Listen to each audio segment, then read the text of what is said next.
Selamat siang.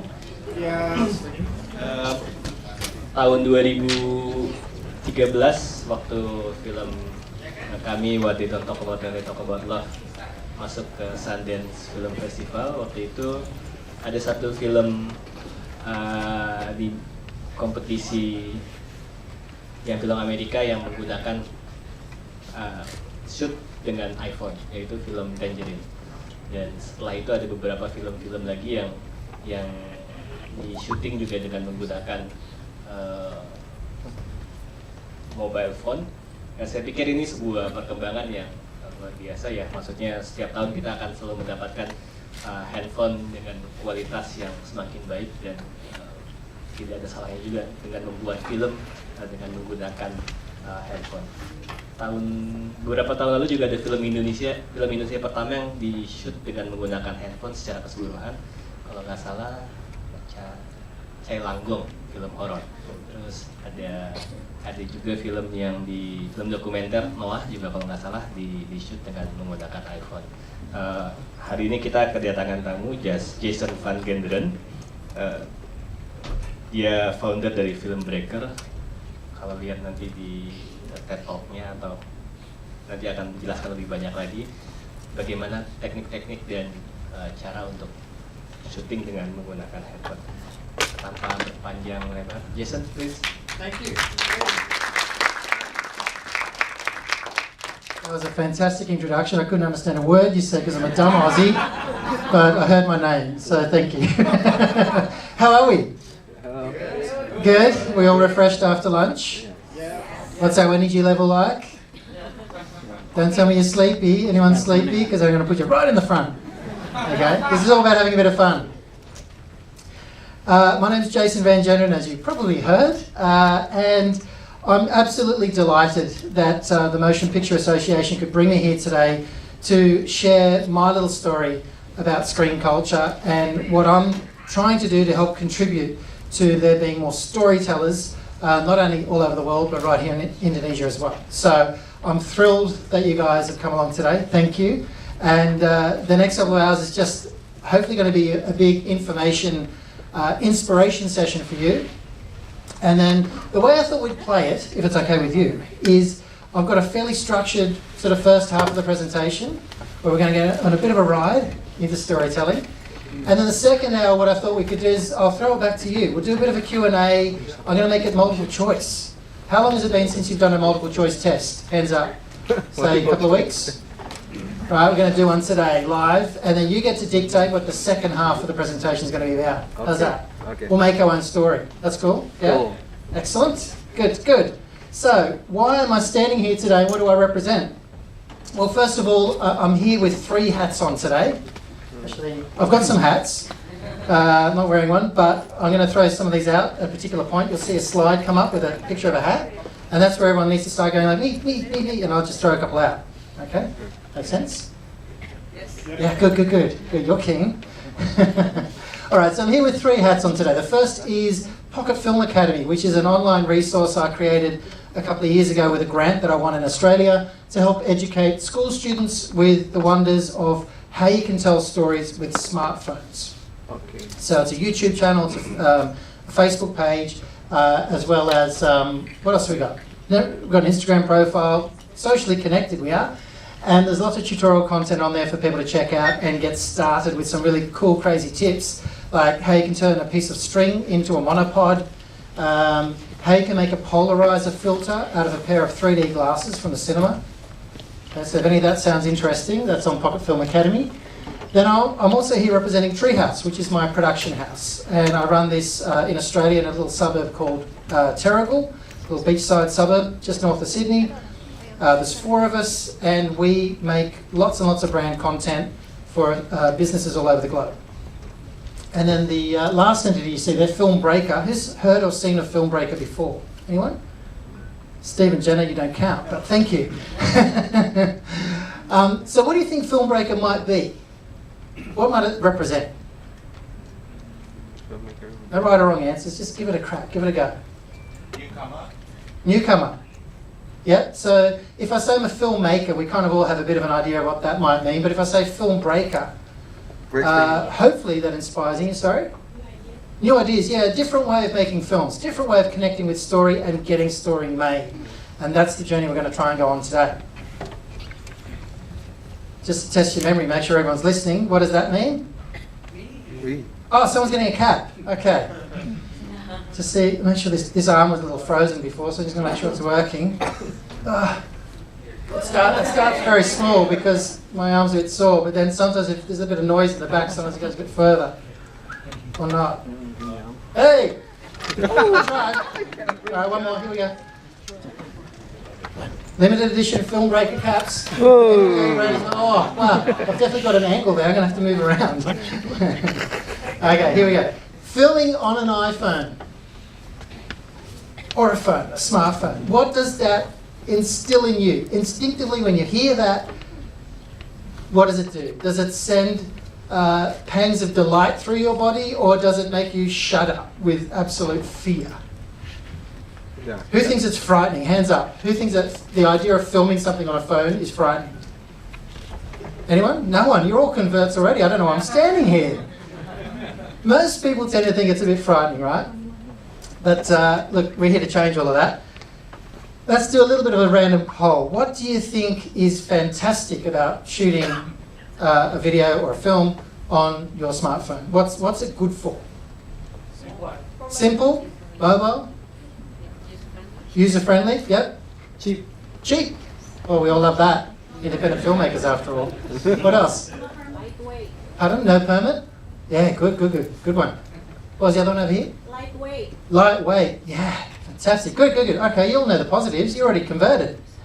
Terrific. These are some of the most common things people tell me when I go and do talks like this around the world that they love about filming on a smartphone and why it's good.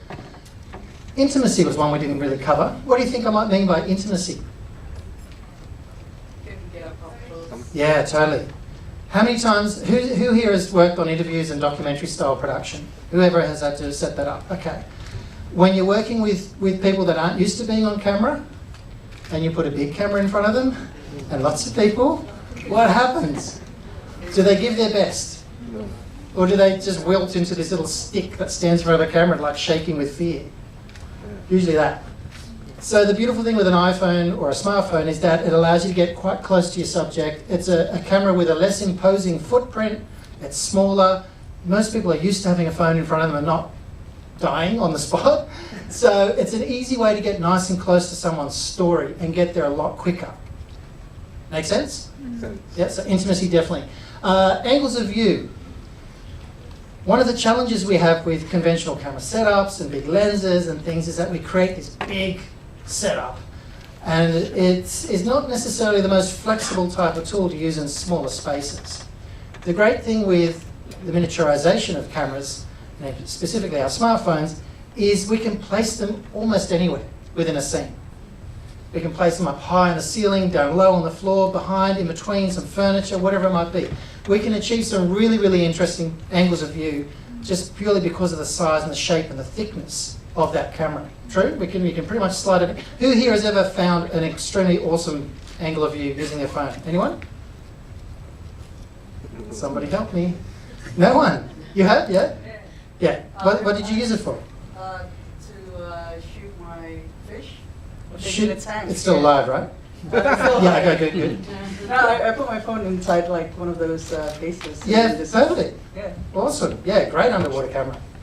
If you've got a case or a late model phone that's waterproof. Oh yeah. That's my disclaimer, okay, before you all try it, okay? Red tape shredder. Over here, we're talking about the fact that, you know, it's a wonderful tool for rocking up into a major landmark and just filming whatever you want without anyone tapping you on the shoulder and saying, hey, where's your permit? Where's your license? Where's the money you're supposed to have paid to shoot here? Where's your traffic management plan? Where's your... The list goes on. How many producers in the audience are like going, yep, get that, understand? Okay, so when you rock up and you start filming with a smartphone, people don't know whether you're just Snapchatting or whether you're actually shooting something for Sundance. No clue. No one asks you. Don't you love that? Instant way of being able to film anywhere. What about, if we think about all the other cameras we're used to using, they usually perform one function specifically well. The smartphone is the only camera tool that I know of, unless you can correct me, with that you can do pre-production, you can do your shoot, and then you can do post-production, all in the one ecosystem. Incredible when we think about it. Some people like saying, oh yeah, but a smartphone is now equal, you know, a high-end late model smartphone is sort of equal to a low-end camera. Correct, but you still can't edit on that camera. You can't do pre-production on that camera, can you? So it's the one tool that is a complete ecosystem, can do all of those things in one.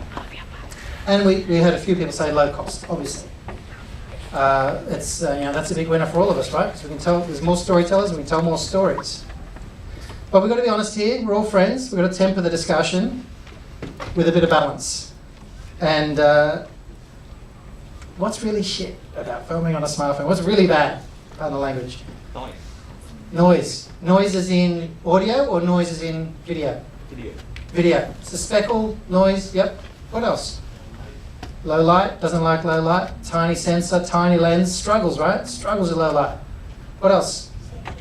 Shaking, yep. Yep, it's a long list. There's a lot going against it. Like it keeps going. There's a few things there. What about these? Let's see if you have had any experience with this. Bad sound. I mean, what's the microphone or the microphones on your smartphone good for? Yeah, nice, close, intimate conversation. As soon as you put it across the stage, across the room, it's great at picking up all that reflective sound in the room, isn't it? Everything else that's going on, it picks that up. It doesn't pick up the main dialogue. Then again, it was never meant to. Low light, absolutely. Like you said, small sensors, small lenses, they struggle with low light. Obviously, that's where bigger cameras with bigger sensors, bigger chipsets, bigger glass, deals with light a lot better. Stability, I mentioned. We want those things to be small and light and compact and portable and forgettable in our pocket. Yet as soon as we drag it out and want to film something, whether it's like, it's too light, we need mass, we need gravity, we need something to this to help keep it stable. Dynamic range, we talked about noise. Smartphones are pretty notorious for having a pretty crappy dynamic range when it comes to video. So when we say dynamic range, we're talking about the amount of information in the gamma profile of the video clip. So how much detail do we see in the shadow tones? How much detail can we see in the bright tones? And what have we got there last? Fixed lens. How many people got two lenses on their smartphone? Hands up if you've got a dual lens smartphone. Couple? Well, that's pretty deluxe, because most of us are still stuck with a single lens on our smartphone. It's one fixed lens, a wide, and that's it. So it kind of cuts down your opportunities, doesn't it, for filming? Agreed? Yeah, great. Yep. Go on, guys, stay with me. More caps to throw out. Don't fall asleep on me yet. Okay, here we go. Here's an interesting little infographic I found about the films that screened at Sundance this year. Sundance 2019. These are the camera brands that were most popular in Sundance entries. Not sure if there's any surprises for you amongst that. Other camera. I know there's one thing missing amongst that. What do you think that might be? Phone. I see a lot of whispering going on. Yell it out. What do you think? What's missing? Mobile phone. Phones, smartphones. Come on, we have to be loud and proud about this. We're all friends here. These guys, missing, but they're going to be in there. They're in that other bracket at the moment, in that little other chart, the other percentage that was in that chart. You're going to see smartphones entering more and more festivals. At the moment, there's a real big explosion of growth around the world with just smartphone-specific film festivals, and they're getting lots of content, and I've been going to those, and that content, the production quality of that content is really getting up there. So it's only a matter of time before these start seeping into the mainstream festivals as well. Does anyone recognise this particular model phone on screen? Any phone fanatics? I'll give you a clue. 2008, Nokia. Oh, it's already got Nokia on it. That's no guess. N95. It was a bit of a legendary phone. I brought mine along. It's got a bit of sticky tape on it. But watch this. You ready for amazement? Yeah. Look at that. You can clap now. Slide out keyboard. Amazing, right? Incredible technology in a phone. This is the phone I had back in 2008. And I remember looking at it, it was the very first smartphone I had, which not only had a camera but had an ability to record video. And I got really excited because I thought to myself, well, one day will we actually be using these cameras in production? Is that possible? I got so excited, I can capture video myself on this thing. I don't have to drag out my camera. I can do it on this. And I did get really, really excited. But you're probably going to curb your enthusiasm when you see what I was working with there, because this same little camera, the Nokia N95, had some pretty impressive specifications back in 2008. And things we take for granted now when it comes to our smartphones. Starting with no way to control the exposure or the focus. Not one. You can't just tap somewhere and focus and expose. No, it just exposed and focused on whatever it thought needed to be in focus. It had a resolution, a video file resolution of 640 by 480. Ouch. That's pretty bad, right? That's not even SD. It's VGA resolution, I think. That's pretty hard. 4 by 3 aspect ratio, not even widescreen. Forget cinema aspect ratio. 4 by 3. And not an application memory, but a total memory on the phone of 160 megabytes. And I got all excited about it. I thought, wow, I wonder if I could actually make a film. So I set about with some friends of mine, Shane Emmett and John Roy, with the idea of could we actually film something on that phone with these specifications, and could we get it into an international film fest? That was our aim back in 2008. And the film we ended up making was called Mankind Is No Island. And I think what we might do, we're going to switch computers now because we had a little bit of fun trying to get the video to behave off the iPad. So we might switch now to playback Mankind Is No Island, and we'll come back after that. So this was filmed entirely on the Nokia N95 back in 2008.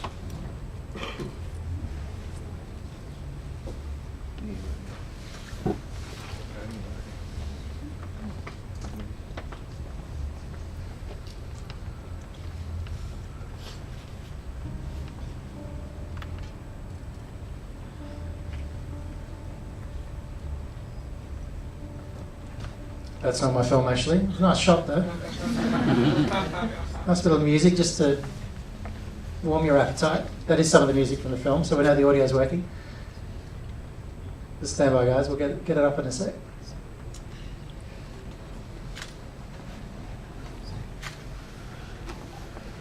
Who's got one of these cameras packed away at home? Anyone? Yes. I do.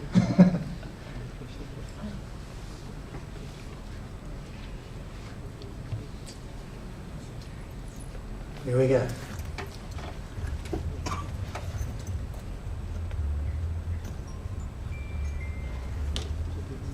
Wow. What a great movie.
Thank you, very kind. Thank you.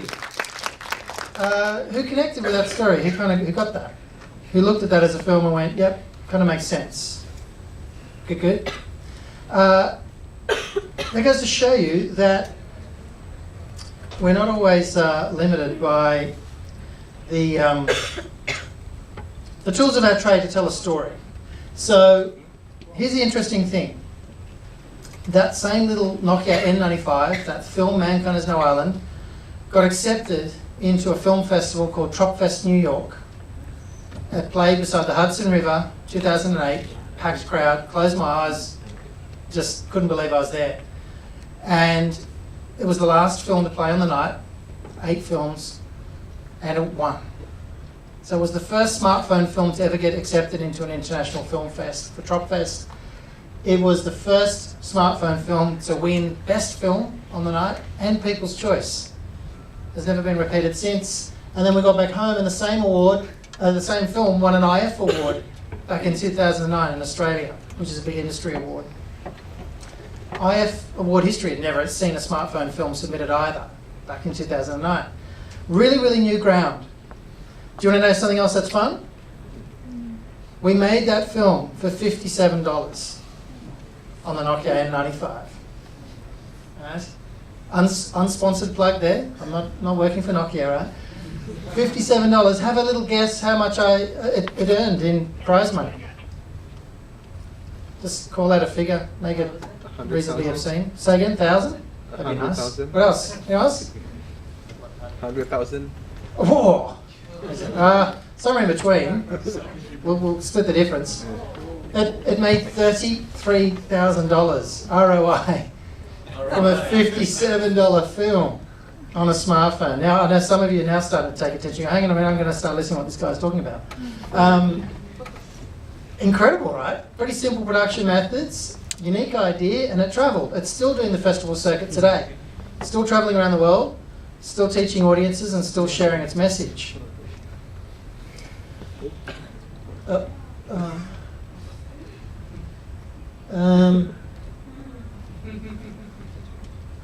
It's all right, it's all part of my plan. We do have a huge problem. See what I did there? So let's make sure he's still awake. Okay, all right, you're still there, you're still with me. So we do have a huge problem, and that problem is the fact that when we're filmmaking, unless we're carrying a dirty big camera, we're just not taking ourselves seriously, are we? We're not, are we? We want to rock up on the set, we want to see all the gear, everyone crowds around the DOP, everyone looks at the kit and the lenses, everyone gets excited. It's got a certain smell to it, the film scene. You can follow the trail. It's like this excitement around the gear. It's crazy. But here's the interesting thing. Gear changes. The tools of the trade change, they evolve. And we either evolve with it as storytellers, or we get stuck. And nobody wants to get stuck. And let's have a quick look through the history of how we've traditionally made pictures, moving pictures. Obviously in the 1900s it was a very analogue process with film cameras, beautiful film cameras, had a beautiful warmth and a charisma to it. Obviously still love seeing stuff shot on film today. Who's a big film fan, film fan in the house? Anyone? I am, I definitely am. Love the feeling of film, love shooting with film, love what it brings. So that was our base, right? If we fast forward along the timeline through to the 1970s and 80s, we entered the age of tape-based cameras.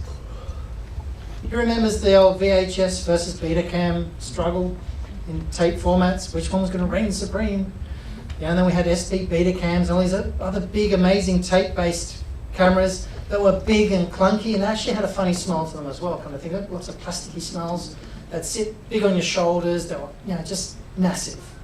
But what do you think? These guys said, look, tape-based digital filmmaking is going to revolutionise storytelling. What do you reckon the film purists thought of the tape-based aged in storytelling? What do you reckon these guys thought of these cameras? Not going to catch on. Nope. The film purists aren't going to film their stories that way. That's never going That's never going to be a thing. Never going to be a thing.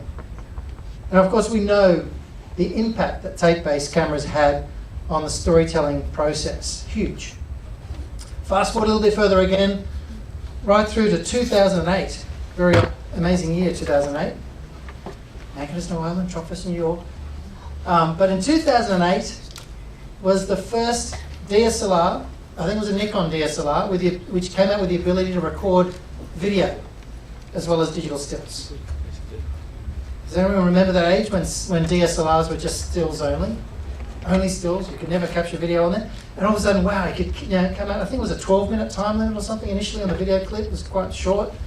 And the great thing with DSLRs was all of a sudden it opened up the lensing we could use on our cameras. We could use incredible glass to get beautiful shallow depth of field, way more angles of view, for a fraction of the price of these other cameras.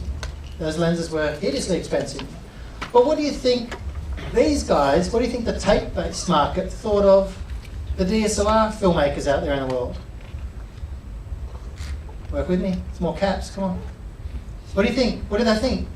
Did these guys like them? No. It was the new evangelist. It was like, what? No! When are we going to capture a story that way? That's ridiculous. People stand in front of a DSLR and they freeze because they think it's a still. It still happens. You see it at weddings and stuff. People are like, ah, you go, no, it's actually a video. Keep walking. But it's true. Like we always knocked the newcomer and I think you can probably see where I'm going with this. Now we're in the age of micro storytelling, micro cameras, micro tools. We keep miniaturizing the craft and the technology down, like a distilling process. Can you see what's happening here in the footprint? Smaller and smaller and smaller. Not just smartphones, but drones, adventure cameras, action cameras, spectacles and wearables. This is all becoming part of our life. What do you think all of these guys combined are saying about that? It's a toy. It's never going to catch on. Forget about it. It's good for your home movies and that's it. Well, you guys are going to know different today. But the writing has been on the wall for some time. Since 2017, in fact, the DSLR market already experienced some very, very big downturns in sales, and which is really, really sad to see. But it's a reality of what's happening in the market. In fact, only a week or two ago, Canon's CEO came out and declared that he feels the market's going to shrink 50% by 2020 to just 5 to 6 million units a year. Now that's probably a bit hard to sort of put into scale because we might not know how many units is regular to ship across the world. Well, I'm going to show you a little chart. This is some stats on digital cameras shipped globally year by year. And you can see back in the heydays of 2009, 2010, we were talking digital camera shipped globally was up around the 122 million mark, I think it was. What's happened since? We're not just talking like an isolated little kind of trough. We're talking about a slide down the sales chart, all the way down to the fourth quarter of 2017.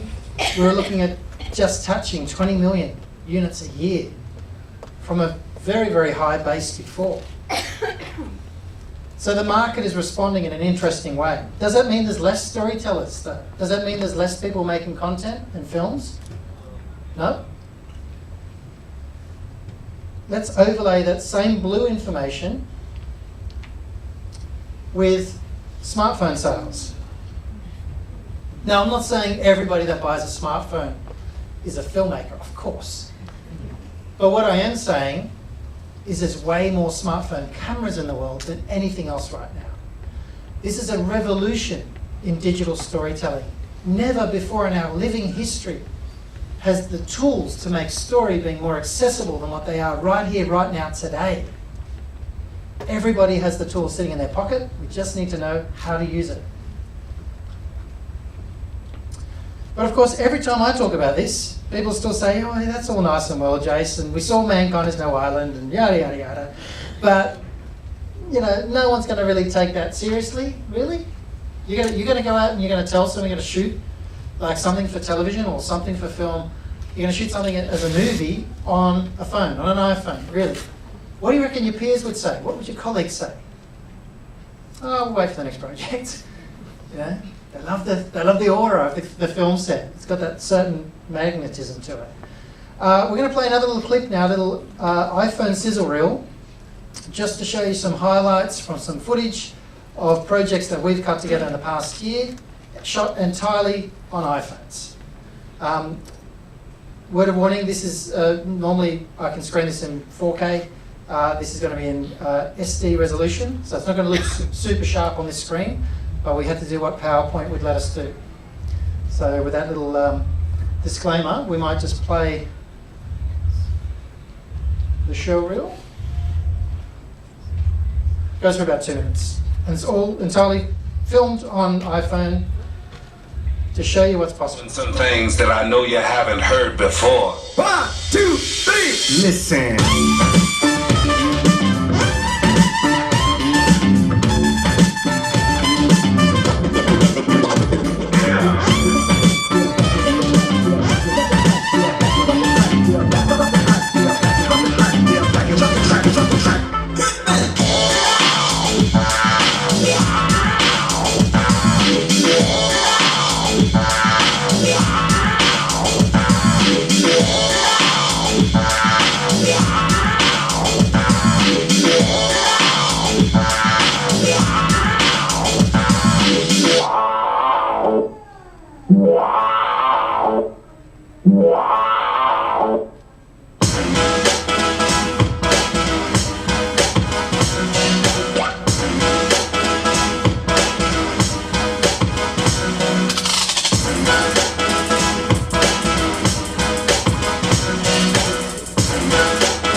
So what do we think? Thumbs up or thumbs down?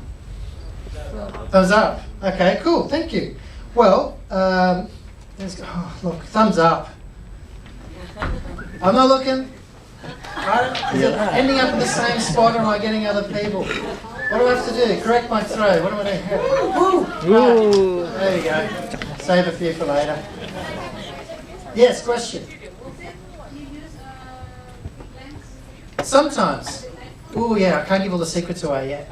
So do I use a big lens for the iPhone? I can do. That's what we're going to get to in a moment. I'm going to show you what's possible. I'm going to show you what you can do with and without certain equipment on your phone.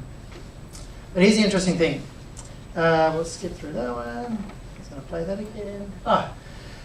So all that footage you just saw was produced by a little production company called Treehouse, which I introduced earlier in my presentation. There's 4 of us. We operate out of a small office, a pocket studio we call it, in Terrigal, and we turn over $1 million a year, and we film exclusively on iPhones. Commercials, branded content, short films, mini docs, you name it, entirely produced, entirely shot on iPhones. Amazing? We think it's pretty cool. So we spent the last sort of 18 months converting our ecosystem over to that, just to see whether it was possible. And we're delighted with the outcome, of course. Which brings me today to sort of talk to you about lensing and things. I'm going to talk to you now about what's possible with creating a cinematic smartphone. How do we get to that? How do we actually, what can we do? How can we alleviate some of those problems we outlined earlier, which is sort of the bugbears and the things holding us back with shooting with our smartphones as tools? And I'm going to touch on some things here, and then we're going to go sort of deep dive in the second hour and explore some of these in a bit more detail, if you so choose. So first of all, pro apps. I mean, you know, really, our smartphones are good, but they get better when we use them with really clever apps. And so there is some amazing software out there that can completely change the parameters of what our smartphone can capture and how it produces that video content. I'm going to throw up an icon. Is this a familiar icon for anyone in the room? Clipboard, Anyone know what it is? Oh, wow. All right. I just feel you all being liberated straight away, because when you look this app up, you're going to be like, what? You can do that on your phone? Okay, the app's name is Filmic Pro. It is the #1 selling manual camera app in the world across Apple and Android platforms. It is incredible because it gives you full manual control on your phone through its camera. So it gives you an interface which gives you individual control over over focus and exposure, your color temperature, all sorts of things, your frame rate that you're recording at. You know, like standard straight out of the box, you're locked into a particular type of frame rate that you record with on your phone. Well, this thing lets you completely manually control that.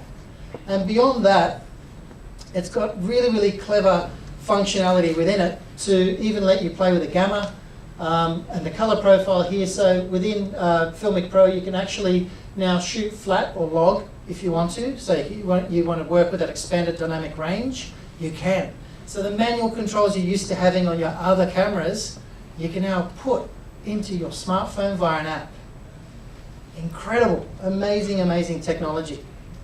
And they just recently launched an enhancement of what they call the cinematographer's kit within Filmic Pro, which allows you to shoot in log V2, which on a smartphone, on a late model iPhone XS, it's going to give you 12 stops of dynamic range. 12 stops of dynamic range in something that fits in your pocket and you make a phone call on. It's pretty amazing. And just to sort of help give you a bit of a picture of what that might mean, pre that, this is the sort of dynamic range we could achieve on an iPhone running Filmic Pro. It was roughly 8.5 stops. And we've got lights on here on the stage, so we can't see the full spectrum on the screen, unfortunately, but you can see a little bit of the tone coming through on the 9 there, not much. Now, with an iPhone XS running Filmic Pro with log V2, we can actually get up to 12 stops of dynamic range. So we can see graduation through all of those tones. Astounding. So if you love color grading your work, if you love really extrapolating the picture information and working with it, you now can. You've got that detail in the picture to work with. Who likes working with remote monitors when they're shooting? Who has another monitor that they plug into their camera? Yeah, a couple of you? Well, if you don't, you can with Filmic Pro, because if you have, say, an iPad, you can also run Filmic Remote version 3. And it'll wirelessly transmit the picture from your iPhone to your iPad, and you can monitor it as a director or a producer. You can monitor the frame and the picture and direct it. You can also put up histograms, all sorts of picture information if you want to really see what's going on. You can even control the camera from that remote app. If you want to, you can set your camera up, and you can go and hide around a corner, and you can control it from the iPad using Remote V3. Excited? Yeah. How many people have written down Filmic Pro in their phones to check out? Seriously, if you love shooting, Filmic Pro is going to change your life. That's not an overstatement. It's changed your life. Jason, for this remote, does it only work for iPads? I'm not entirely sure of that. Best to have a look on the Filmic Pro website and see what it is compatible with. I dare say if they're running Filmic Pro on Android as well, they probably have a suitable version for other tablet devices. I'm just guessing though, but check it out for sure. And if not, write them a message, tell them you want it. If they haven't done, they're really, really responsive, these guys. So this is the other great thing I love about app developers. You write them and they write you back. You give them suggestions and improvements and they take it on board. Such a refreshing change. What about this app? Has anyone seen this one? I cut the words off. I'm just testing you. Oh, okay. Who loves editing? Any editors amongst us? Who likes cutting stuff? Who would like to be able to cut their own stuff? Who would like to be able to edit their own footage, their own story? Cool. Well, you must then look up Luma Fusion by Luma Touch. Yeah, there's a few sighs in the audience. I'm just taking a deep breath myself because I'm remembering when I first opened up Luma Touch and started playing with this software. Astounding on both an iPad or on your iPhone. In fact, this is also available in an Android version. It gives you layer-based magnetic timeline cutting. You can cut up to 3 layers of 4K video, each of them with independent color grading, effects, you name it. No lag, no rendering. No rendering. It's instantaneous. Multiple track audios, multiple track titles. It is an insanely powerful tool for storytellers. There's a lot of mobile journalists out there that now cut their stories in the field in this and then upload it to the studio for finalization. This app is really going places. So if you're at all interested in a low-cost editing platform, that to me is a step up from iMovie and getting closer to what Final Cut Pro is. Luma Fusion, sorry, getting tongue-tied. Luma Fusion by Luma Touch is it. That's just 2 apps. I have more in my little kit, but I'm just going to see where you go in the second hour, okay? What about Pro Audio? Well, you're probably saying, what about Pro Audio? Tell me about Pro Audio. Here's just an assortment of little cables and attachments and adapters and things that you can get to use microphones with your smartphone. Right? I've got the little model numbers up there in case there's anything up there that's of interest. I am not in any way endorsed by Rode, by the way, Australian microphone manufacturer.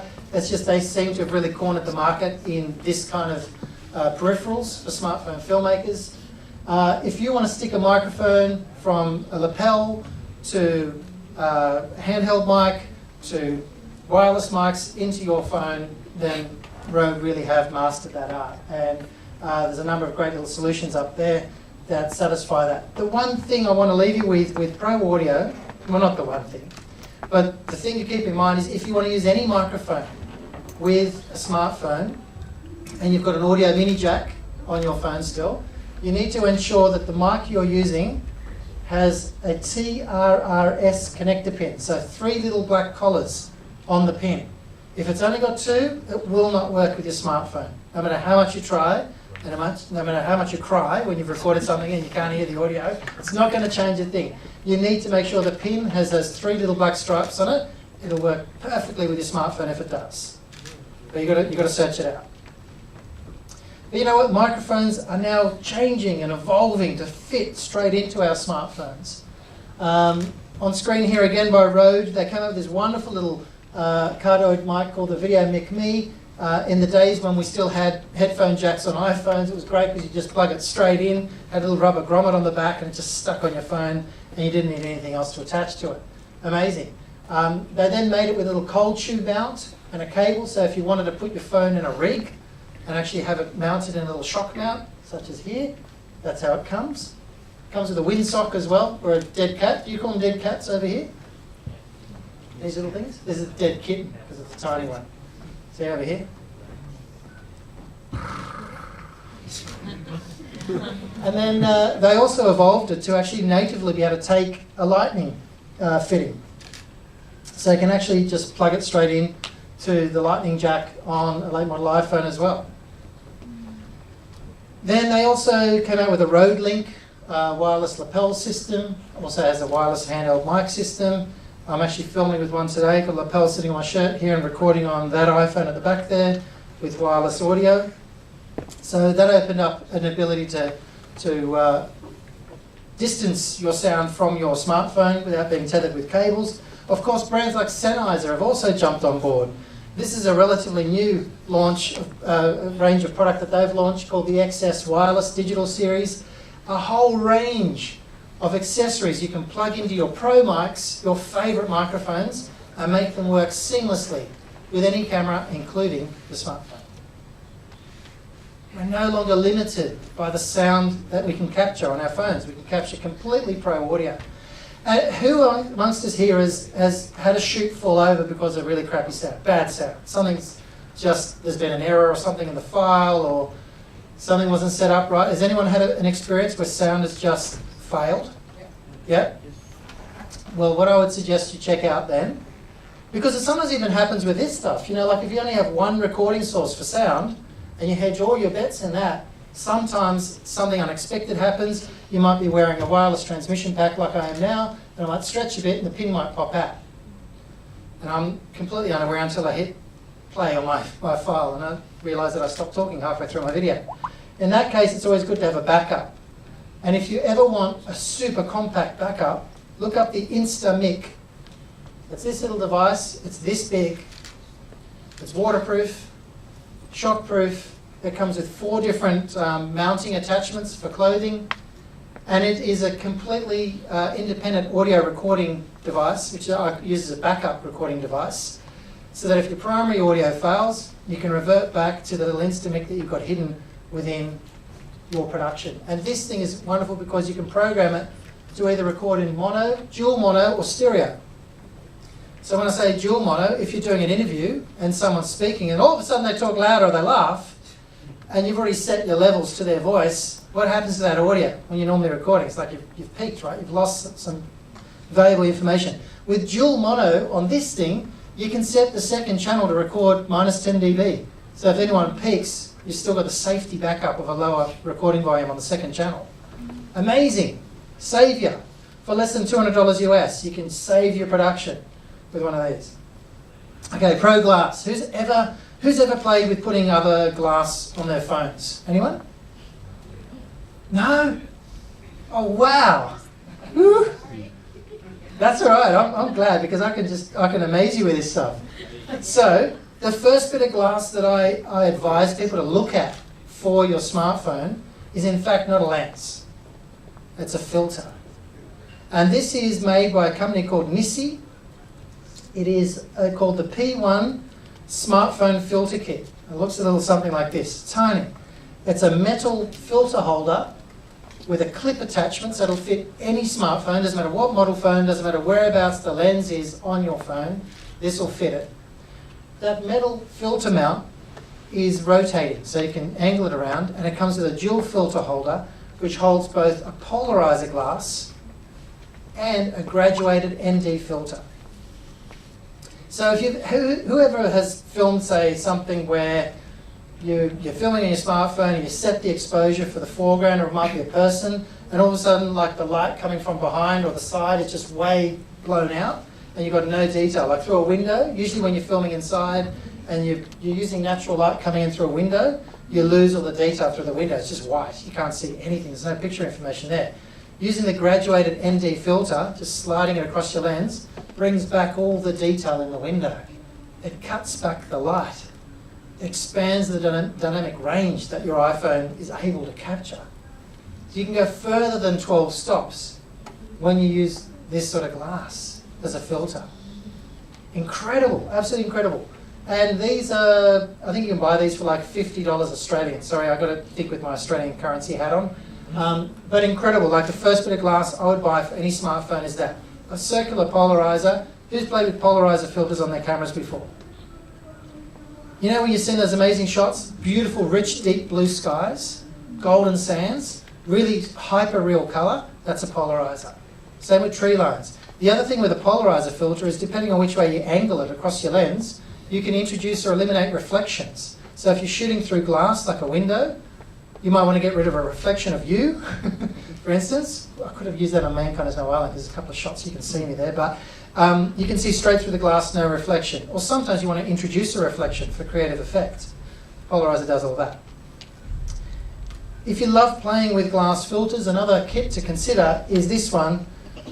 This is an ND filter set by Polar Pro. They do a lot of professional glass for drones, for TV. And they now released that same technology for smartphones. So they've got an iPhone grip system with these ND filters in there. They allow you to stop back your light up to 8 stops. Okay, so if you really want to have control over the frame rate that you're recording with on your phone using an app like Filmic Pro, this glass lets you do that. Stick with me, guys. We're getting there. Glass. So we talked about one of the limitations was having a fixed lens on our phone, correct? Yeah, a bit of a limitation. You can now buy accessory lenses to put on your phone. Here's one that I love filming with. I wonder what's screening next door. It's got a thumping bass beat. Woo. Okay. So here we go. Here's one of the lenses by a company called Moment, which is what I got pictured on the screen there. This is a 58mm portrait lens. Screws in via a little proprietary thread. So you can buy the case for your particular model phone from the same company. And then they have an amazing array of lenses from a super fisheye wide to a 16mm wide to a 58mm portrait lens, right through to macro lenses. Right? Metal and glass, straight on your phone. Amazing. Absolutely incredible picture quality. The other great thing with these is now they also come with adapter rings, so you can mount filters direct onto the front of the lenses too. So you can actually start introducing glass on your glass, again to help increase the dynamic range and the visual effects that you can achieve. If you've ever been to a beautiful blockbuster movie and you love that anamorphic lensing that those films are shot with, how much is an anamorphic lens on a camera? Guess. Way more than all of us probably earn in a year, collected. What if I told you that for less than $150 US, you can buy an anamorphic lens that fits on your phone? Films in cinema aspect ratio. Yes, if you love going to the movies and seeing that beautiful lens, the light smear across an anamorphic picture where the light stretches across the picture, really makes it look cinematic, you can achieve it with this lens. Absolutely incredible knockout pictures. What about rigs? What are we going to hold all this stuff onto our phone with? Because it's one thing having a phone and then having all these amazing things that go on them, but eventually we need to keep it all together. So I'm going to introduce you to a couple that are very popular and that I love using. First of all is Beast Grip, and it is a bit of a beast. This is what they look like. Right here, that's a Beast Grip. Carriage system there. So that rig allows me to attach accessory lenses, microphones, lights, and tripods and stability gear to my phone. Have you ever been frustrated by the fact that you want to keep your phone nice and stable for a shot, but you can't attach a tripod to it easily? You have to get brackets, you have to get attachment things to go on it. This one is an all-in-one cage, and the wonderful thing with the Beast Grip is it doesn't matter what model phone you have, what size it is, if it's plus size or not plus size. What do you call an unplus size phone? Just a regular phone like this? We'll call it unplus. That sounds cool. You can actually expand this rig. So it's like a bellow. You can expand it horizontally to suit longer shaped phones. And also, depending on where your lens is on your phone, whether it's on the edge or in the middle, the lens carriage goes up and down as well. So you can adjust that with little thumb screws, and instantly you've got an incredible filming rig for your smartphone. Other manufacturers like this one, this is an aluminium rig called the Helium Core, and it is fantastic. It gives you lots and lots of different tripod attachment mounts all the way around the perimeter of that phone rig, and a 37mm lens mount as well. So that one's got the anamorphic lens on the front that we talked about. And again, amazing compact footprint. The only thing with this one is it's model specific, so if you change your model phone, then you're going to have to buy a new case to go with it. And the list goes on. It just shows you what we can do. We can start attaching things to our phone, and we can start accessorizing and expanding the possibility of what our phones can capture. Look at these. You know, for all your friends that just love rocking up on set and seeing all the gear, this is now we're getting there. Now we're getting like, oh yeah, this is kind of cool to drag out and show your friends. Now you feel filmmaker-like. Yeah? And then this one. This is on a Beast Grip. What's this? We've got a DSLR lens sitting on a smartphone rig. What? How's it even possible? So Beast Grip, the guys that make that expandable rig system that fits in your phone, around your phone, also make this called the DOF2. See that thing with the red clips on it, the barrel? So the DOF2 is a lens adapter that screws onto the 37mm mount and then allows you to put on Canon or Nikon lenses, any kind of prime lens, on the front of your smartphone. So if you are in love with shallow depth of field and you can't part with those beautiful lenses you love shooting with, good news is you can also shoot with them on your smartphone if you wish to. In fact, I'm going to show you a little setup. This one here, this is a little rig setup I used to film a whole series of commercials for Mitsubishi Electric in Australia. And that was it, that was the rig. So an iPhone in a B script with a DOF adapter, and the lens I've got on the front of that is a lomography lens called a Petzval. Beautiful brass glass lens with manual aperture plates and rack focus. And it works beautifully with the phone. The thing we need to think about when it comes to lensing, and this is where we can sometimes get a little bit stuck in the conversation, because I think some of you will probably be now sort of thinking in the audience, yeah, but that's not, I mean, adding all these lenses to your phone is probably not really pocket filmmaking. It sort of stops it being something that's really portable and makes it something like another camera. And it's a good observation, because you're right. The new tools are meant to film things in new ways. And what we need to stop doing is trying to re-engineer the new tool to film like the old tool. Because there's older tools that already do that beautifully well. And they have their stylistic tone and way of capturing imagery that's absolutely beautiful. The great thing with our smartphones is we're now entering an age where it's up to you guys, up to us, to dictate what the style of that imagery should look like. What is the visual language we're going to create with these kind of cameras? It's a super exciting age to be living in, and it's up to us to actually define that look. Pro light. Now, of course, you can use any kind of light with smartphones, just like any kind of camera. The thing is, your smartphone needs more light than a normal camera does to capture video well, without noise. This is one of my favourite lights. It looks pretty huge up there. I'm going to show you how big it actually is. There you go. 14 grams of iBlazer 2. So hopefully it's charged. Everyone wants to hold it, don't they? Everyone wants to just like, yeah, give it to me now. Okay, you charge it via micro USB, and go right there. Micro USB charging gives you about an hour of light, and if my finger is going to behave itself, if you stroke the back of it, you can go from warm light to cool light. Hang on. Anyway, you can come up after and have a play with it. It is so cute, and you can connect 6 of them via an app and control them remotely in a scene. Yes, and they come with little cold shoe mounts, so you can stick them on your camera like this if you're doing vlog work and whatnot. They even come with a little softener that goes straight over the top, so you can cut back the intensity of the light, scatter it a bit more evenly. So that's the iBlazer. But you wanted more, right? You want more? Tell me you want more.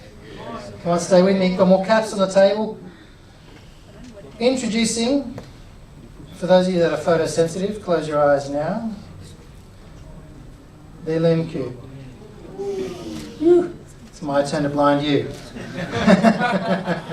The Lume Cube, right? This again is a relatively small footprint light. You can step it down in 10 different grades of light on the device itself. You can also link 5 of them via an app and control them remotely, much the same as the iBlazer. Waterproof, shockproof.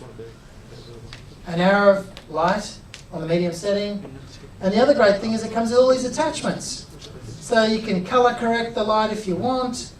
You can add all these little diffusers on the front. You can put soft tones over it in different intensities. So if you want to really soften and scatter the light like a softbox, you can do it. And it's this big. Incredible, right? Imagine if you had 6 of those in a case, you can just travel around and you can light an interview setup with these, not big lights. Opens up a whole new world of possibility, right? They also just recently released this. I'm not sure if you can see that with the light on the screen, but they've got this little magnetic clip that goes over a frame, and then you can put this super cute little snoot on there, which collapses down, so you can telescopically extend it. You can pinpoint light into a scene, just on an object, with a snoot, or you can come with little barn doors. How cute's that? It's pretty cute, yeah? Everyone likes little barn doors on their lights. But you know what? I'm just showing you what's out there now. I'm just showing you what is currently known and used. What's around the corner is where it gets really interesting. Because you know what? This is a smartphone with a 4K camera. Right here. Look how tiny it is. Smartphone with a 4K camera. Looks like a toy. I thought it was a toy when I got it, but it's actually real. The camera's not bad. There are some interesting things coming along in this technology that's going to change the game for you and I. because a lot of the ways that we are used to capturing story, filming, are going to change completely. Things that were pre-production or production processes will now become post-production choices, if we want. Who's heard of computational imaging? It really speaks to the heart of how software and computers are working together with optics to give us more choice when it comes to how we frame and engineer a picture. And there's a great example of that called light field technology. So I asked before how many of us have two lenses on your smartphone. There's a couple of hands that went up. Has anyone seen what you can shoot in like a portrait mode when you've got like a dual lens on your smartphone and you hit the portrait mode so it softens the background in your pictures? Have you seen that? Have you seen friends use that where it actually softens out the background digitally? Yeah. That is light field technology. So everyone that's got two lenses on their smartphone is actually already using light field technology. And out of a single frame, one image that you snap, your camera can do so much more now because it has an idea as to the depth of light within your scene. Multiple lenses give us multiple points of view to how light is being rendered within a scene. And it gives us way more information. Check this next screen out. It's just going to loop. But on the left here, you've got a still that's been shot in portrait mode, and you can now animate it via an app called ViewMe, where you can actually create like this little rotating toggle. There's like this little bouncing kind of scene. Looks 3D, like it's crazy. Out of a still. Right? Alpha channeling the whole works. It does it all. On the right over there, whoa, look at my nose. That's crazy. So that's just a little portrait shot I took of myself in my office. That looks horrible, Jason.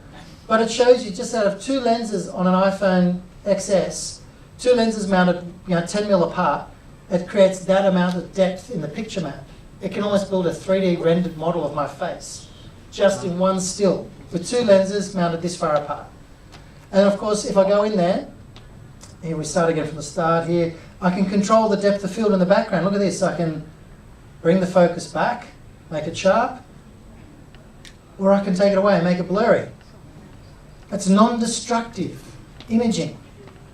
So imagine if you could shoot your film and you could do a post-production focus pull between two of your characters in a scene. Or if you could do a focus pull between foreground and background in anything you've shot as an after effect, not a pre-effect, or not an in-camera effect. Wouldn't that be cool?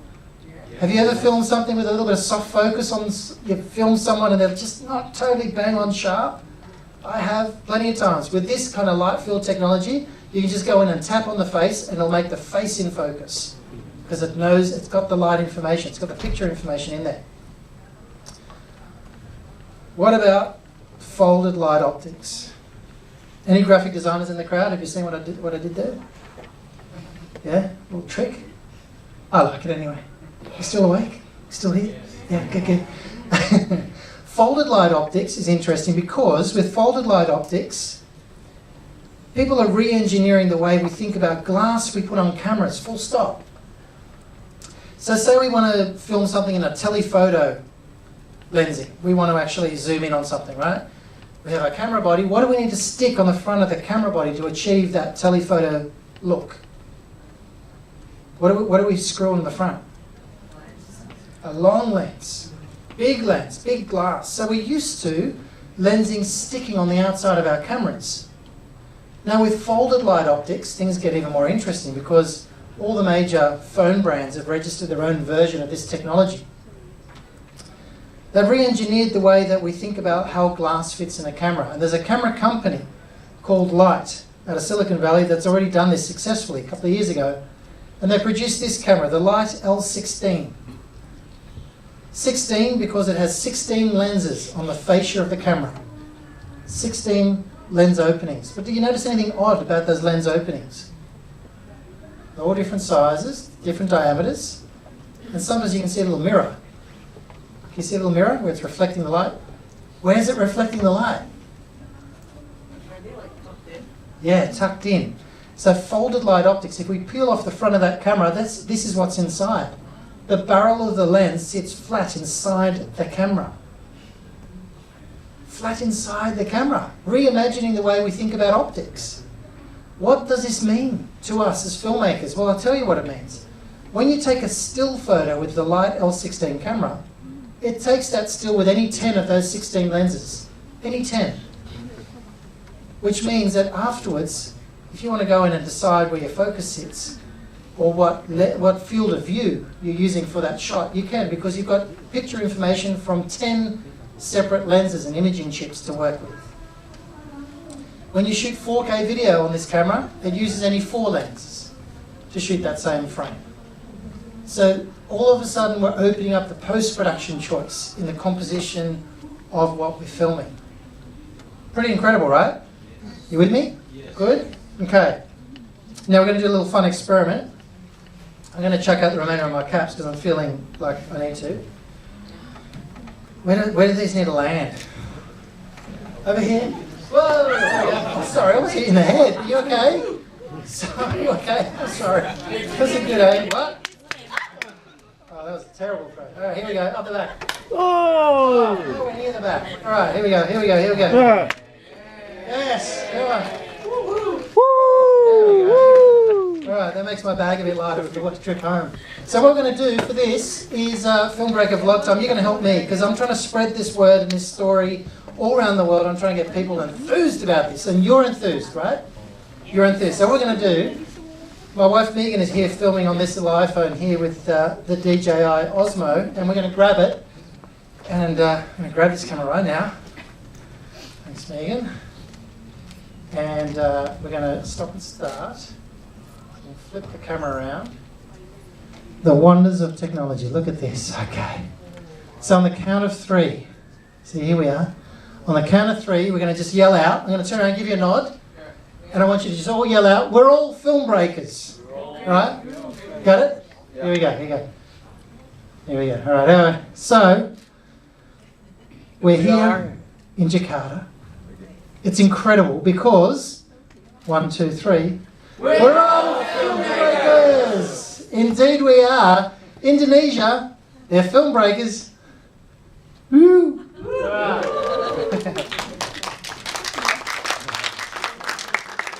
Thank you. All right. Okay. All right, and I already chucked out the cap. So here's where it gets interesting. We've got roughly 40 minutes left to go. And I want to make a multiple choice. I want to give you the option. There's a couple of ways we could take this remaining time.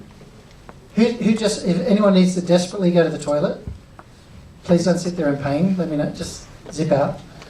This is a little time where you can do that. But the options are, we can look at other production apps for iPhone. The apps that I've got to show you are iPhone specific. So if it's not your camera platform of choice, then just keep that in mind. But these are just showing you a cross-section of apps that I use in production all the time. Outside of just Filmic Pro and LumaFusion, that was just 2. There's more. I can show you how to pimp your iPhone, as in what accessories would I purchase or put together to make a kit. What are some of those things and what do they cost? I've also got smartphone career tips. That's probably useful if... who's laughing? You can actually make a career from your smartphone. I'm running an agency at the moment. We have healthy turnover and we make all our stuff on our phones. So I can give you career tips for how you can actually make money from filming on your smartphone, if you want. Right? Yes. Oh, okay, now we're talking language. I haven't even got to the 4th one yet. So the 4th one is, we can see some of my other smartphone films. We can select them, basically we can put them up on screen. You get to vote. You say, oh, I want that one. We just go by show of hands. We'll play it and then we'll have a bit of a talk. You can ask me any question about how it was made, why it was made, what were the hurdles, and what were the pleasures. Any of that sort of stuff. So that's what I want to give back to you. What do you want to see first? Smartphone films. Smartphone films first?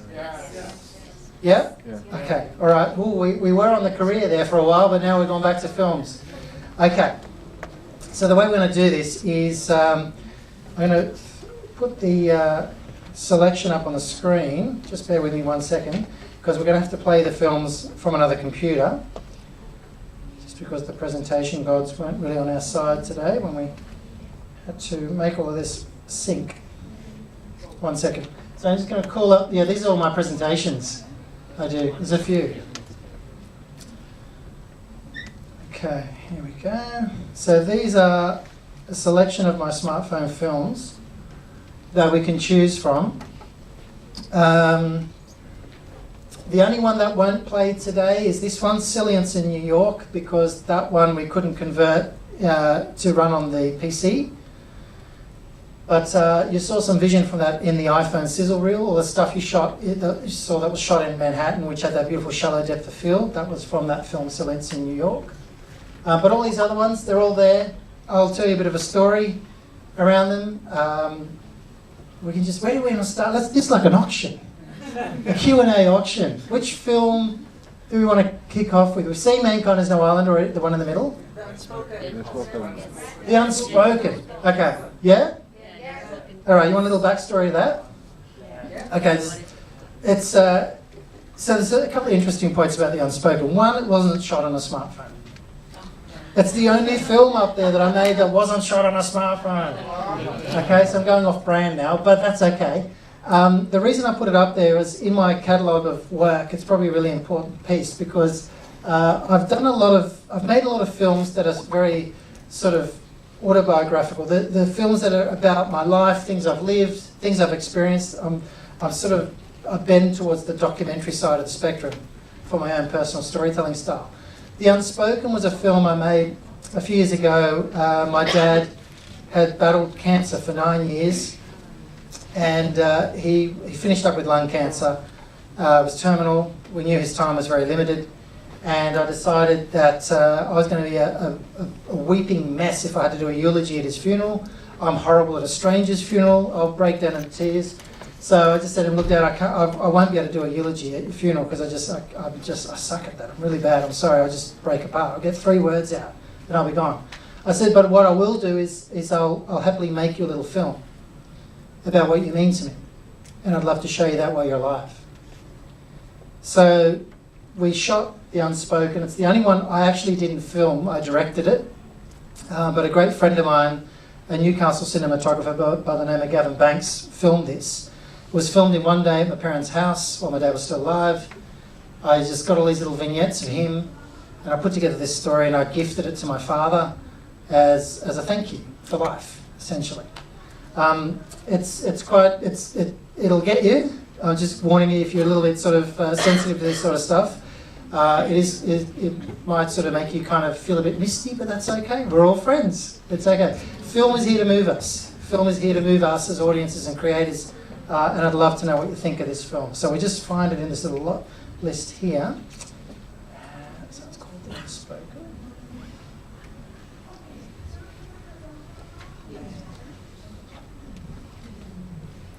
Very nice one, mate. I might just have to switch there. Yeah. Bear with us. The technical rejuggling.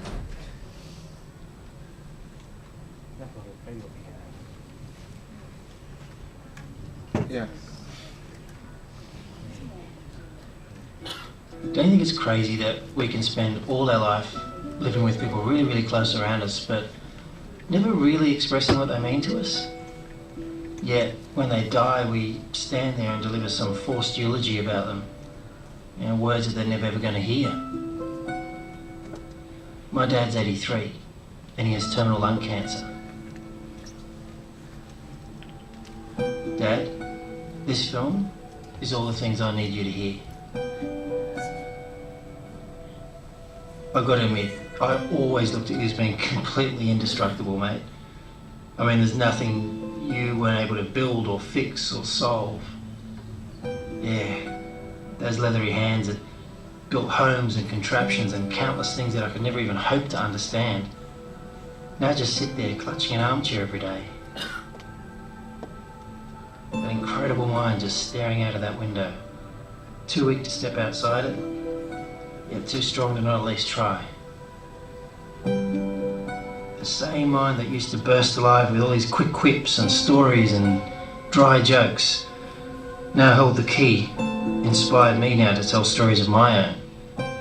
And while time and cancer have sapped your body of strength and wilted your frame, mate, I still see the immense shoulders that lifted me up so high as a child and showed me the world with completely new eyes. Now it's my turn to lift you up. I often wonder what you think of now, looking back. It takes a pretty special person to be a dad, to write the rules and to provide and to protect, and you always did that.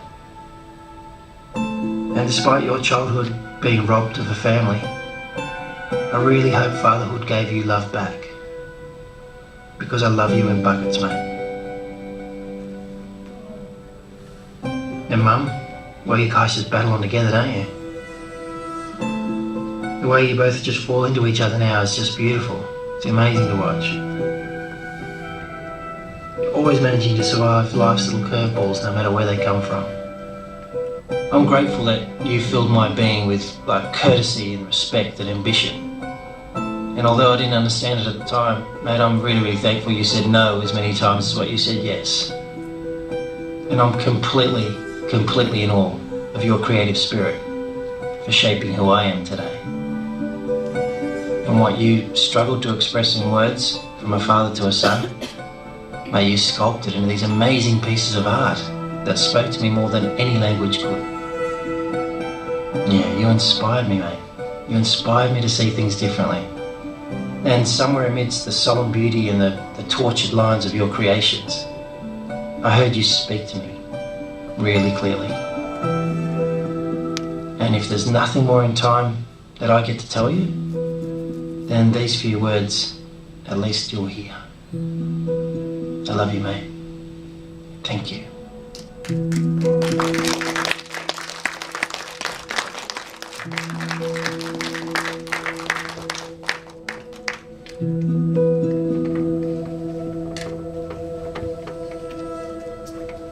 There you go. So pretty personal, and it wasn't originally intended to be a film that we kind of played out anywhere else other than just family. But once my parents saw it, they said, "Oh, you should put this into something else." Like it just had this other kind of life to it, and thankfully it did.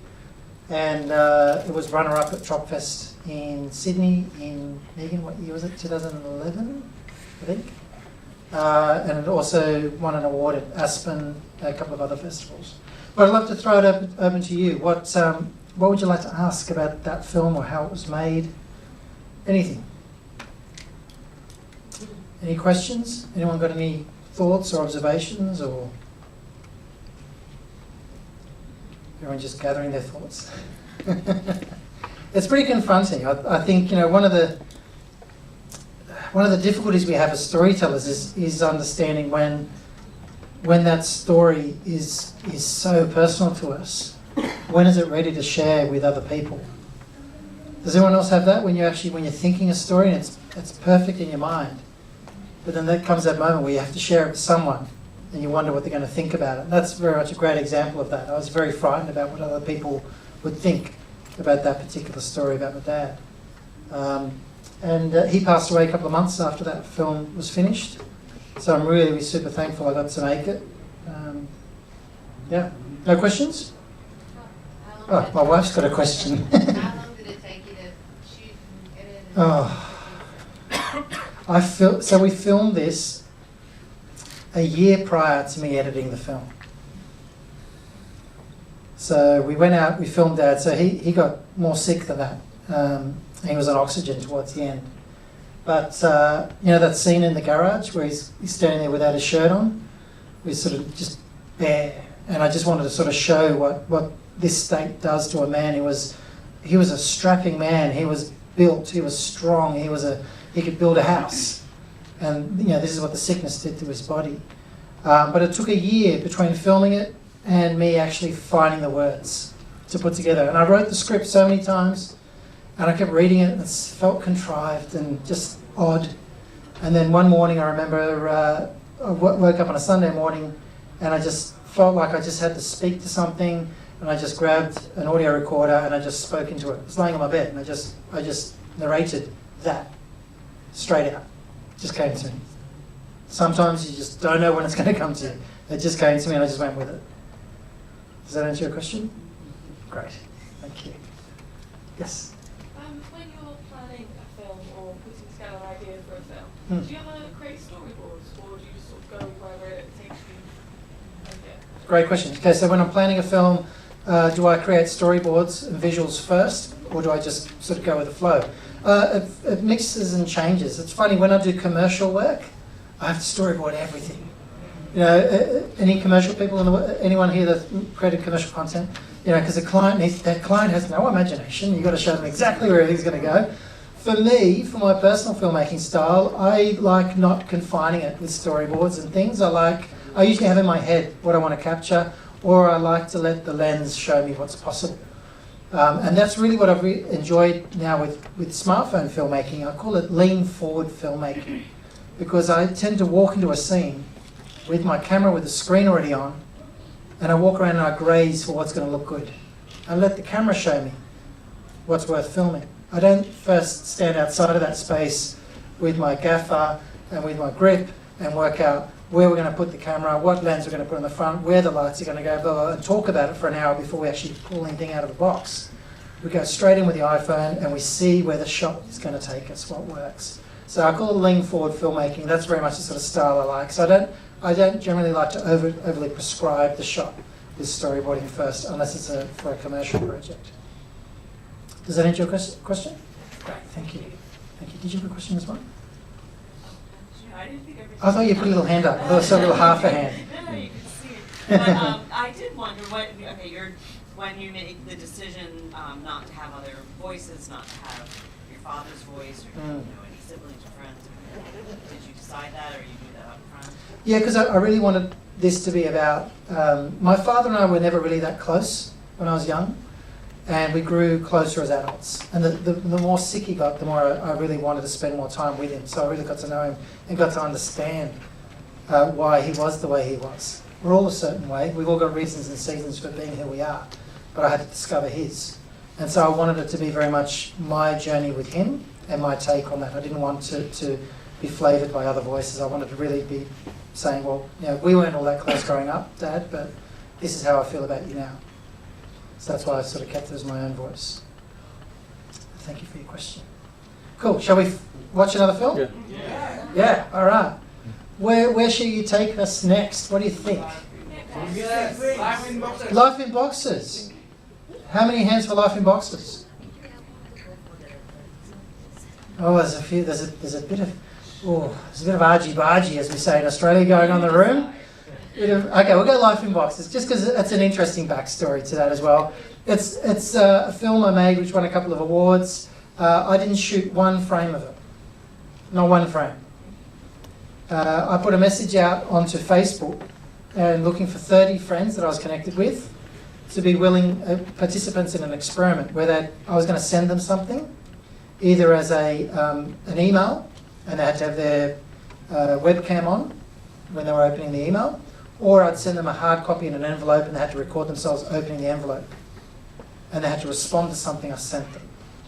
Because I was really affected by something I saw online, made me question a lot of things, and I wanted to see what other people thought about this. So I made this film, Life in Boxes, with 30 friends, and they're all the cinematographers, not me. I just put their story construct together and they sent me back the vision clips. So that's probably good one. You'll probably have a few questions after that one. You won't need tissues for this one either, which is good. That's it. Yep. Is there any way we can easily turn off the lights on the stage here? Does anyone know? No?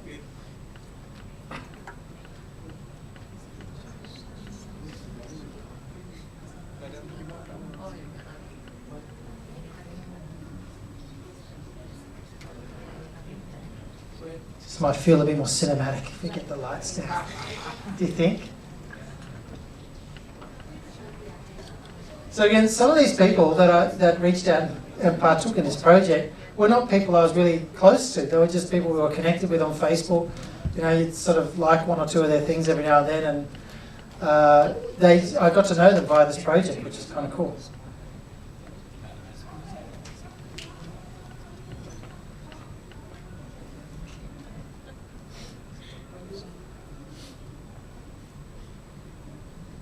anticipation.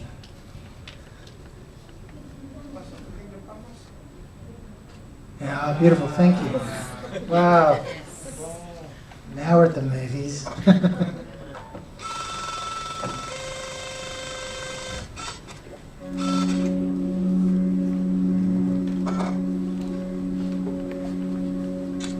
Okay, opening up the document.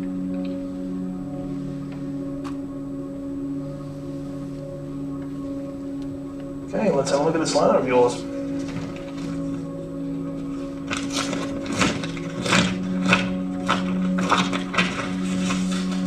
Yes, I did read the letter first. A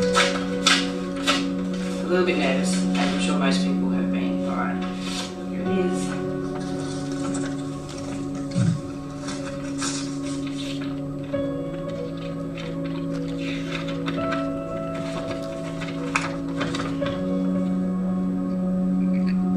I'm not sure how to react to this.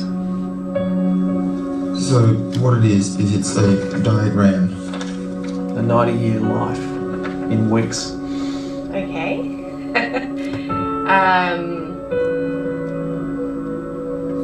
I'm not sure whether I have the right image. My image shows me a whole lot of squares.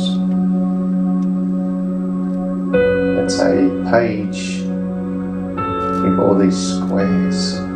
Wow. Well, I'd have to sort of say that I'm pretty much halfway through the journey, it seems. First reaction was, it's not that long. It's not many weeks. Well, it looks like I haven't got much time to go. Not many weeks left in this life. My life takes up at least that portion of that. It angers me a bit though too, to think that we can put life as it is on a piece of paper with dots. It's amazing. Makes me see how easily packaged a life can be.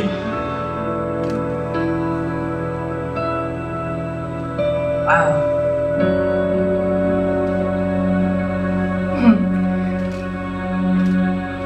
I'm nearly halfway there.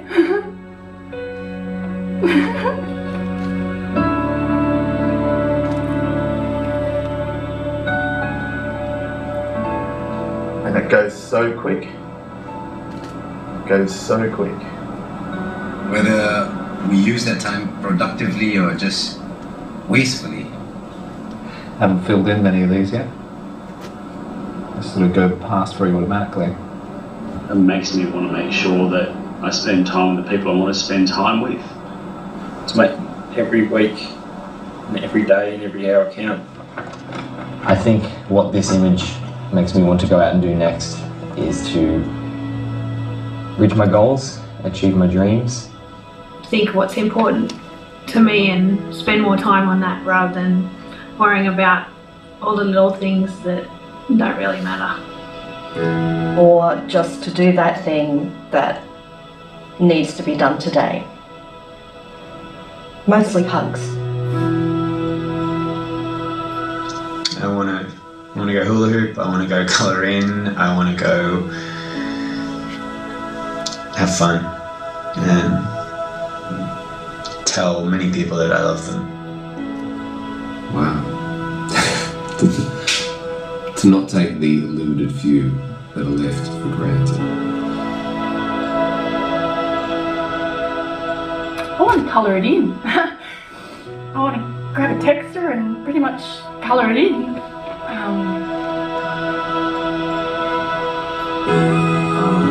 It's going to make me write out goals that give me a balance in life.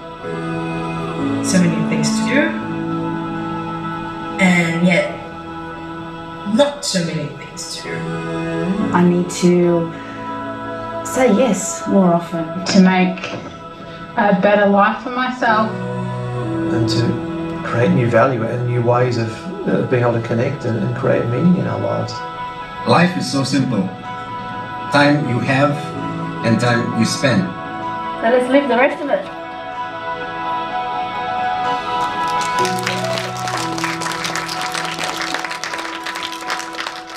Thank you. So life in actually we'll leave that light off and I'll just use one of my loom cubes, hey? Look at this. The gorilla lighting. Oh, I can't see anything now. So what do we think of that? What did oh, there we go, thank you. I actually can't see anything now.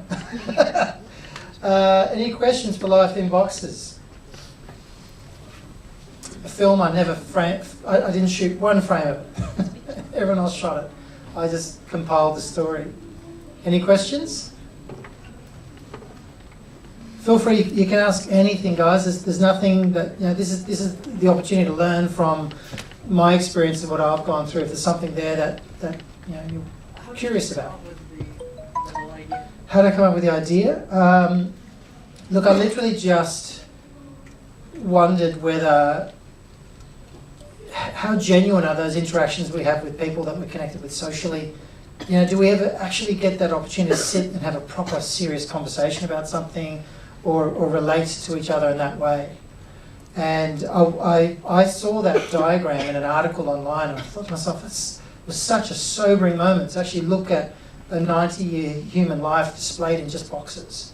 And it really affected me. I thought, this is crazy. I wonder what other people would think. So I used that as a bit of a bridge, if you like, to try and see if I could connect with just random people on Facebook that happened to be connected with me that wanted to go to the effort of recording themselves doing this. And everyone did it. Everyone that said they would do it did it. And we had certain protocols in place to make sure that they weren't just having a little sneaky peek beforehand and then going, oh yeah, I'm totally okay with this and this is what it means. They all did it completely off the cuff. And I think it taught me a lot about some of those people as well, which I really liked. It gave me a new perspective on them, which was, yeah, fresh. Any other questions on that one? Dumb question, but the guy there never said anything. No, he just literally just opens the film with this crazy expression. He actually swore. So he's a crane driver in Newcastle. He drives those huge cranes on, you know, incredible guy. But he saw this and the clip was so funny. He opens up the little envelope off his email while he's recording and he looks at it and then he peers in the screen. And then I cut out of it just before he said it. He lets out this expletive, and he just thought it was crazy weird, you know. But I loved his expression. It was so hard to find which bits of everyone to include, you know. It's could have cut it any number of ways. Yeah? That kind of links to what I wondered is how many people participated but didn't make the cut because. No, so I used everyone. Everyone had to be used. Yeah, that was my thing. I didn't want to leave anyone out. If I had 30 people going to the trouble of doing this, it was my responsibility as the curator of that story to make sure that they were recognised in the story and that they'd be seen. I didn't want to leave anyone out, even if it was just a look. Some of them were just a look or an expression. Yep. Sorry, my English is very bad. Maybe You're I will say it in Indonesia and sure. some committee will say it to you. I can guarantee you my Indonesian is worse than your English. Film Anda ini dipertunjukkan di mana dan kalau saya boleh tahu bagaimana apresiasi penonton atau mungkin kalau ada juri kalau memang itu difestivalkan terhadap film ini. Great question. To answer that, I'd probably start off with... No, sorry. Who'd like to relay that one? Where do you showcase your films? Yep. Yeah, where do you show... Oh, where do I showcase my films? Where can you see it? Great, thank you. Yeah, so I've got a YouTube channel, just Jason Van Jennen. If you're interested in following any of this sort of stuff, I've got stickers, I've got cards, I've got all sorts of stuff here you're welcome to help yourself to. Anything that looks expensive, you can't help yourself to. But all the stuff at the front of the table, all of this stuff, please feel free to help yourself. I do have to check and make sure I've got an iPhone to take home. But yeah, I've got a YouTube channel. You can follow me on Facebook and stuff as well if you'd like to stay connected. I'd love to see you there. And also the Film Breaker community that I started online, which now has over 30,000 devotees, fans of this particular movement. I'd love to see you there. If you're at all spirited and interested about what this technology can do for you as a storyteller, join the movement, be a part of it and be counted. You know, because we are the change. Be a part of the change. Jump on board, get there. Thank you. We have probably about 10 minutes left. I was going to suggest to you, if you could indulge me. Sorry, yes? First of all, I'm impressed with your creativity. Thank you. And I ever saw a few of your movies in YouTube. And I want to ask, do you have a school or can I collaboration with you? Thank you. Wonderful. We're going to have a chat afterwards. Thank you. That's lovely. So did you say, do I have a school? Or yeah. So I do lots of these kind of talks. We have a lot of tutorial content on the Film Breaker Facebook page. A lot of videos on there showing people how to do stuff with lighting and microphones. And of course on Pocket Film Academy on YouTube, there's lots of tutorial content there too. I'm trying to make our universes align so that I can actually have more online courses rather than these physical courses that I present at festivals. But look, grab my details and stay connected. That way if I've got a new course that goes up, I'll let you know about it. Thank you. So if you would indulge me, I'd love to play for you, at my suggestion, a film called The Missing Things. This is a film which has only just finished its film festival run. It's done really, really well around the world, thankfully. It's another interesting little film. I wanted a bookend film I'd love to play for you, just purely because it's about my mum. And she's 86. She has Alzheimer's and vascular dementia as well. She's now living in our home. She can't look after herself anymore, so she lives with us. And this film I captured while we were moving her out of her home, the family home that we lived in for many, many, many years. And it was, for me, it was almost like this metaphor for what's going on in her mind, these empty rooms. And filmed all on the iPhone. Again, I didn't really plan this film. It was more like I made it from footage that I collected along the way. And you would have seen a little bit of my mum in the film about my dad, and you probably see how much she's changed, even just in expressions and stuff in this film. It's quite incredible. But it's a film that's not available online at the moment, so you can only see it if I play it for you. So I thought it might be a nice one to finish up on, and love to take your final questions at that point. And I think you probably all have to start thinking about getting underway. I'm happy to stay behind and answer any particular questions you have, of course, with gear and things. But let's play The Missing Things and then come back and think of a couple of questions to ask while you're watching it, yeah? Cool.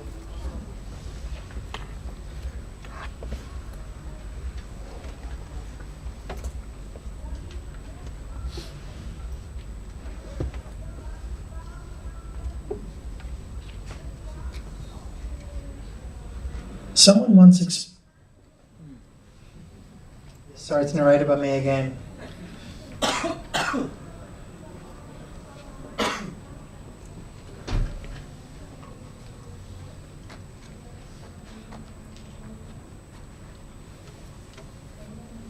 Someone once explained dementia like taking someone you love away in constant tiny pieces. And I totally get that. We call those tiny pieces the missing things. Yeah,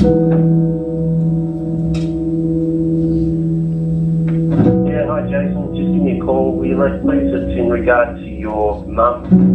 Good morning, Jason. I'm just trying to make contact to do an assessment for your mum, Hendrika, for some social support.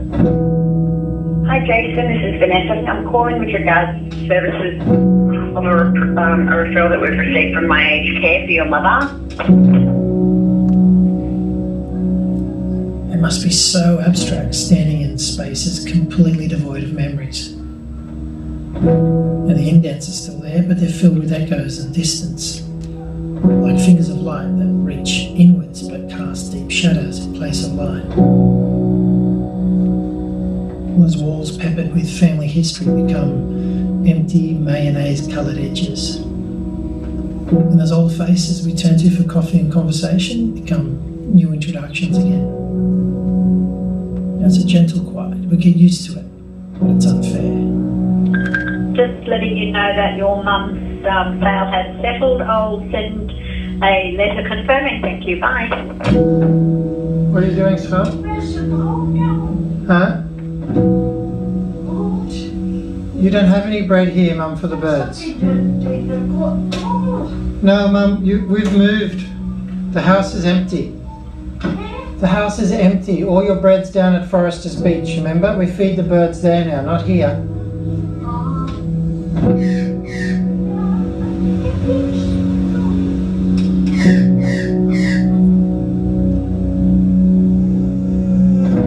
After 84 years, you're finally having your very first takeaway coffee. Coffee, yes. that is my first one. Never had a And takeaway it is coffee in my beautiful. life. I love you. Cheers. Thank you, I love you too. Cheers.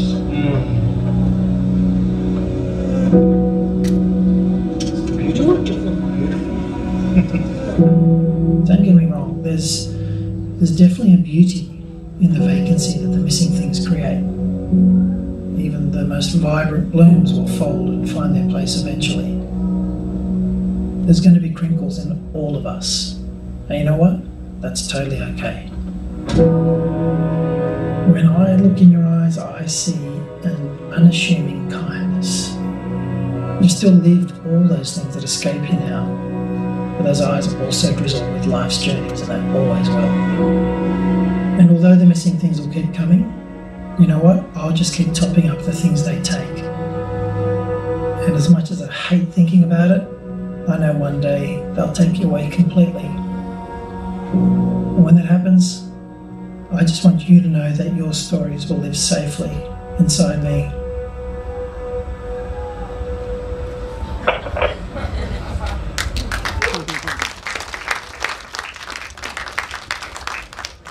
Thank you.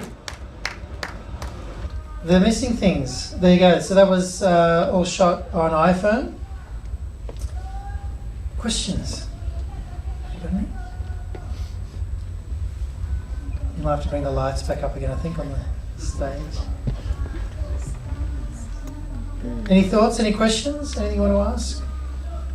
Yep. Did you write the narrative first, or you shot the film first and you make it? Yes, the question was, did I write the script first or did I film first?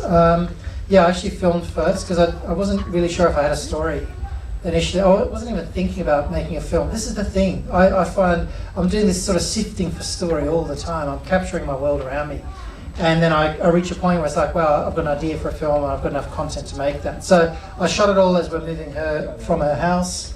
And then, just the idea came to me to kind of just put that together with some music and then just start narrating over the top. So you edit all the footage and you make... Correct. Yeah, cut it all together and then just started writing something to appropriate with that. I've got a very, do not make films this way kind of philosophy to the way I make films. Most of my successful films have started without scripts up front. It's very much sort of a bit of a fossicking experience for story. But that's just, I think I like that play. For me, I love story revealing itself to me. I love the dance. I like experiencing story like an audience member. I like finding it as I sift through life, and I like shaping it as I go. But everyone's different. Some people, that doesn't work for them. So it just happens to be my particular style and my voice. Any other questions on that one? Yep. Sorry, Mr. I'm not fluent in English, so hopefully you can... You're fine. I can totally understand you. Yeah. From all movie, yeah. You already making that list. I see that you just make the documentary movie. I just want to ask,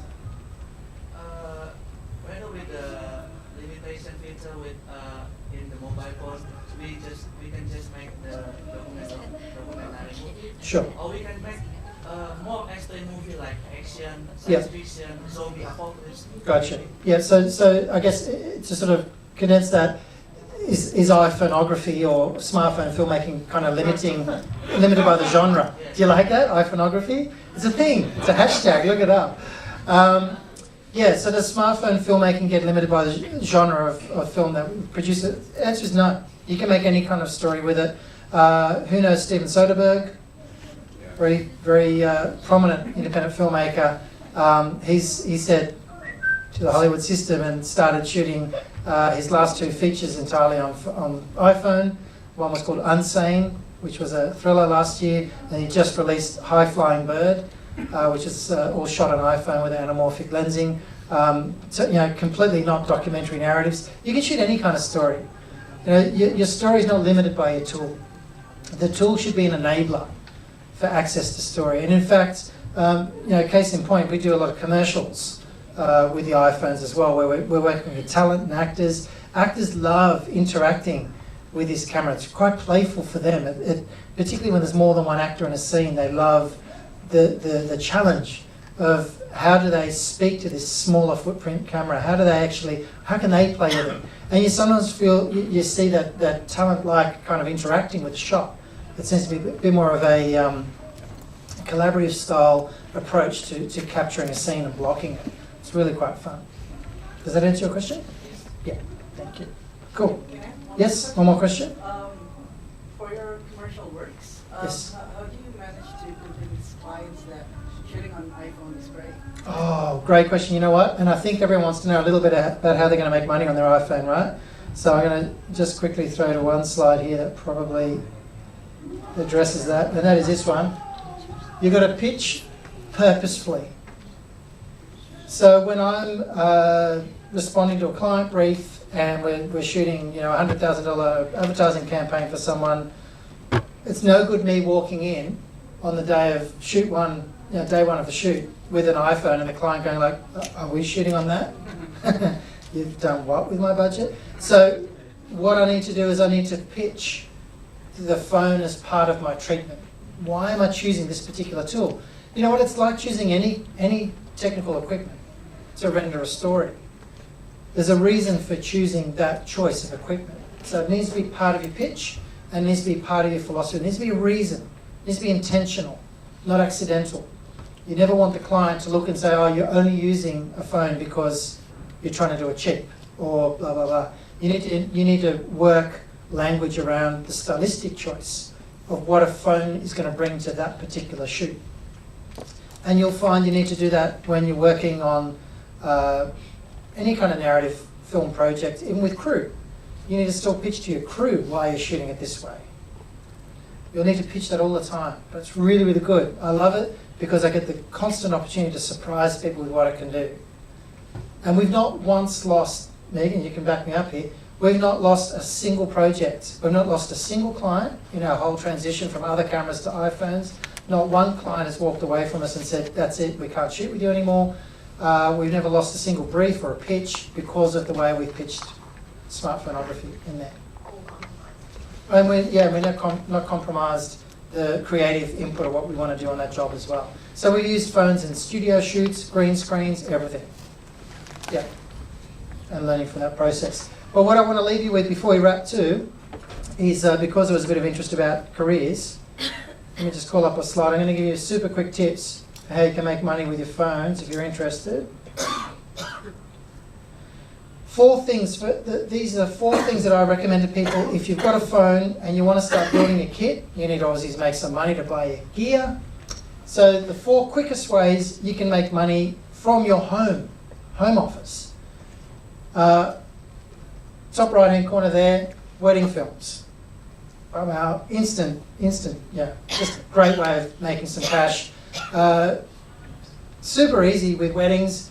You just go in, you document it, you film it in slow-mo, you choose a couple of their favourite songs of the bride and the groom, and you just cut together a little compile, and they just fall in love and weep every single time they see it, and they're willing to hand over fistfuls of cash for it. So wedding films is a great way of making money with your smartphone. You can tell stories beautifully and cinematically with just a smartphone that way.